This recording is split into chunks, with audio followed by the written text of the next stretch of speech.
कळवण तालुक्यातील जयदर ग्रामपंचायतीच्या वतीनं 100 वृक्षांचं रोपण करण्यात आले। यामध्ये चिंच, जांभूळ, कडुलिंब, काजू, आंबा, पेरू यांसह अनेक जातींचं वृक्षारोपण झाले। गावातील रस्त्यालगत ग्रामपंचायत परिसर, जिल्हा परिषद शालेय आवारात हे वृक्षारोपण झाले। सरपंच देविदास भोई यांच्या हस्ते हा कार्यक्रम पार पडला। यावेळी उपसरपंच सिंधुताई राठोड, ग्रामपंचायत सदस्य ग्रामसेवक RS जगताप, प्राथमिक शाळा मुख्याध्यापक मीना निकम, शिक्षक मंगळू गांगुर्डे, शिक्षिका अश्विनी चव्हाण, अंगणवाडी सेविका वैशाली ठाकरे, लताबाई भोई, ग्रामपंचायत कर्मचारी संदीप भोई, सुभाष बागुल, दत्तू गायकवाड यांच्यासह अनेक नागरिक उपस्थित होते। वृक्षारोपण कार्यक्रमात शालेय विद्यार्थ्यांनी ग्रामपंचायतीच्या वतीनं ही झाडे लावण्यात आली।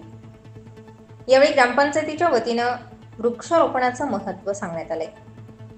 वृक्षांमुळे हवामानात सुधारणा होते। झाडे कार्बन डायऑक्साईड शोषून घेतात आणि ऑक्सिजन उत्सर्जित करतात, ज्यामुळे हवामानातील बदलांवर नियंत्रण ठेवता येते।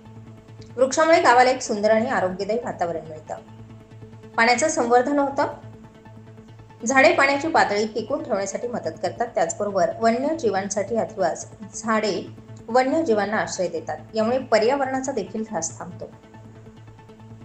झाडांमुळे हवामान सुधारते आणि गावाला सुंदर आणि हिरवगार स्वरूप प्राप्त होतं।